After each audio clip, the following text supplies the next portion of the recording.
Aujourd'hui, on va traiter un phénomène physique important qui est la radioactivité. Il s'agit donc d'un phénomène par lequel des noyaux atomiques se transforment en d'autres atomes en émettant simultanément des particules de matière telles que des électrons, des noyaux d'hélium, de neutrons et de l'énergie. Ces transformations ont lieu au niveau des noyaux atomiques.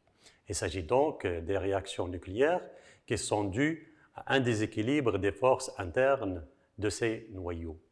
Ces réactions nucléaires ont pour conséquence l'émission de rayonnements ionisants très énergétiques. Pour certains atomes instables, ces réactions nucléaires se déroulent de manière spontanée. On parle dans ce cas de la radioactivité naturelle. Lorsque ces réactions nucléaires sont provoquées, il s'agit de la radioactivité artificielle. Ce phénomène de radioactivité révèle donc l'immense potentiel énergétique des noyaux atomiques. Et les applications sont diverses dans les domaines civils et militaires. Par exemple, la production de l'énergie dans les centrales nucléaires, la production de traceurs utilisés dans la médecine et la recherche, la datation des objets en archéologie, mais également les bombes à fission ou à fusion. Les noyaux atomiques concernés par la radioactivité sont des noyaux lourds, dont le nombre de nucléons est important, ainsi que les atomes avec un déficit ou un excès de neutrons. Les transformations spontanées peuvent être de deux types, isobariques, dont le nombre de masse A reste constant, et par partition en deux noyaux.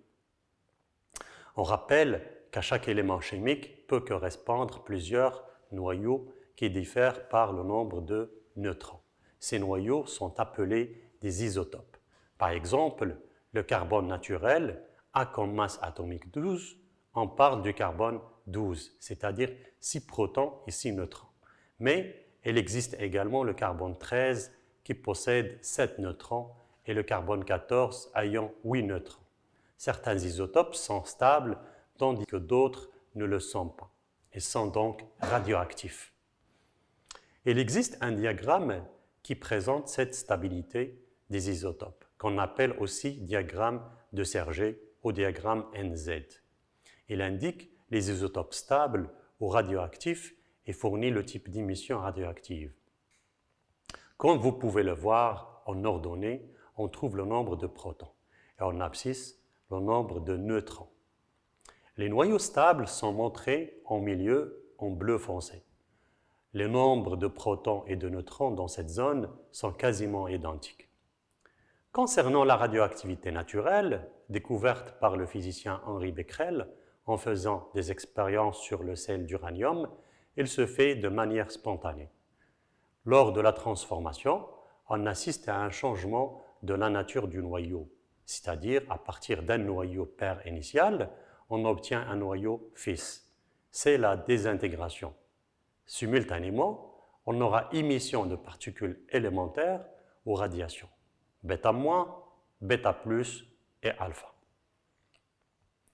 Pour l'émission de particules bêta-, ce sont les noyaux situés au-dessous de la zone de stabilité qui sont concernés. Zone bleue avec excédent de neutrons. C'est un neutron qui se transforme en proton avec émission d'électrons aux particules bêta-. Ceci est accompagné d'un antineutrino nu étoile, à charge et masse nulle. C'est l'exemple ici du potassium qui donne le calcium avec émission de bêta-. Les noyaux d'atomes situés dans la zone jaune, claire en dessus de la zone de stabilité, avec un excédent de protons, provoquent l'émission de rayonnement bêta+. Il s'agit donc de la transformation d'un proton, comme on le voit ici. Un neutron est restitué et un positron est émis en plus d'un neutrino, ayant une charge et masse nulle. Le nombre de masse A reste constant. Ceci est illustré par l'exemple suivant, dans lequel le noyau sodium pair donne lieu au néon fils avec l'émission d'un positron. Toujours dans le cas de l'électronégativité naturelle, mais cette fois-ci, on va voir la transformation par partition en deux noyaux.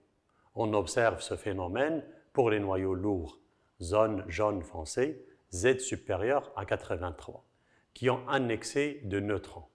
Comme on peut le constater à travers cette équation, 2 neutrons et 2 protons sont cédés à un noyau qui se retrouve avec 4 nucléons et 2 protons. Il s'agit du noyau d'hélium appelé aussi particule alpha. C'est l'exemple du radium 226 qui se transforme en radon 222 avec émission d'un noyau d'hélium. Quand on a un noyau émet une particule alpha ou bêta, il se retrouve souvent dans un état excité. Il peut alors redescendre vers un niveau de moindre énergie en émettant un rayonnement gamma très énergétique, de la même façon qu'un électron atomique peut descendre de niveau d'énergie en émettant un photon ultraviolet. Une des propriétés intéressantes à déterminer est la cinétique de transformation radioactive.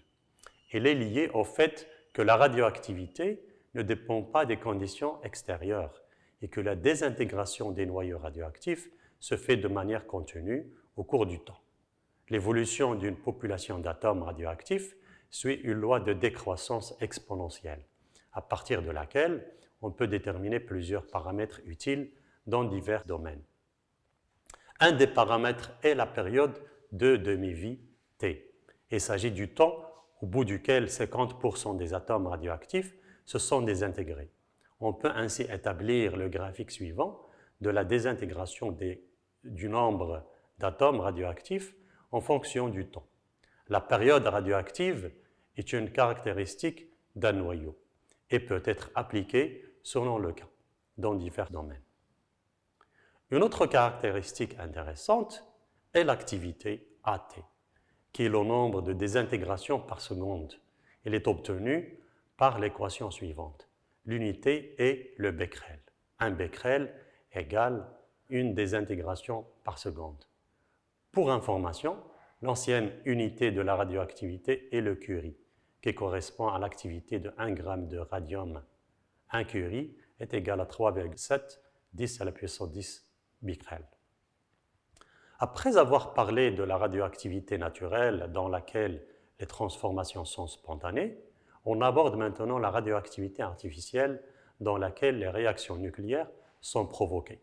Cette radioactivité est découverte par Frédéric IRN Joliot-Curie en 1934, en produisant du phosphore 30 par bombardement de l'aluminium 27 avec de l'hélium, c'est-à-dire particules alpha, provenant d'autres noyaux lourds.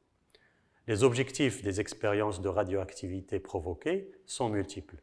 On peut en citer l'obtention de nouveaux éléments chimiques, la recherche d'isotopes instables et l'utilisation de l'énergie importante libérée par fission ou fusion. Les premières expériences sont réalisées par Rutherford en 1918 en bombardant de l'azote par des particules alpha. Ceci a permis de mettre en évidence des protons. Des projectiles protons ou neutrons sont utilisés pour bombarder des noyaux, comme on peut le voir sur ces deux équations. La radioactivité artificielle est réalisée au moyen d'un accélérateur de particules ou de réacteurs nucléaires. On assiste essentiellement à deux phénomènes qui sont la fission ou la fusion. La fission est le bombardement des noyaux lourds par des neutrons, ce qui donne naissance à d'autres noyaux plus stables avec émission d'autres neutrons et de l'énergie. Les neutrons générés vont à leur tour provoquer des réactions par bombardement d'autres noyaux. Pour la fusion, des noyaux se combinent pour donner d'autres noyaux plus stables avec émission de particules et de l'énergie. À titre d'exemple, pour la réaction de fission, l'uranium-235 est bombardé par un neutron, ce qui donne naissance à d'autres noyaux plus stables. Ici, le barium et le krypton, avec émission d'autres neutrons et de l'énergie. Les neutrons générés vont à leur tour provoquer des réactions par bombardement d'autres noyaux. On assiste à une réaction en chaîne qui nécessite d'être contrôlée. Pour la fusion, les protons fusionnent pour donner des noyaux d'hélium et des particules β+.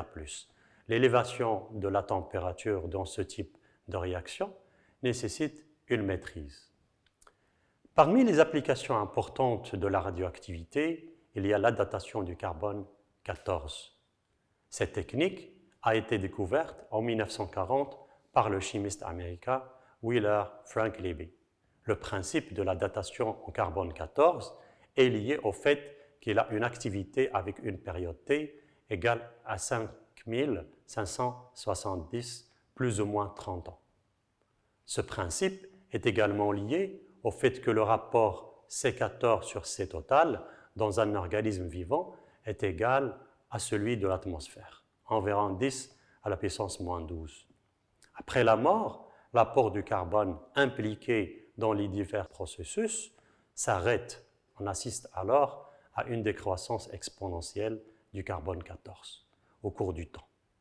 Selon la réaction, carbone 14 donne azote 14 et particules β-. Voilà un exemple d'application pour déterminer l'âge d'un ancien fragment d'os humain, présentant une activité de 110 becquerels. Je rappelle qu'un becquerel vaut une désintégration par seconde. Comme donnée, nous connaissons que l'activité du carbone 14 d'un fragment d'os humain actuel est égale à 880 becquerels et que la période de la demi-vie du carbone 14 est de 5570 ans. On détermine l'âge T en utilisant les équations des activités et périodes. T égale à A0 exponentielle moins lambda T et T égale à log de 2 sur lambda, ce qui donne T égale à log A0 moins log AT sur lambda. L'application numérique conduit à l'âge T égale à 6713,5 ans.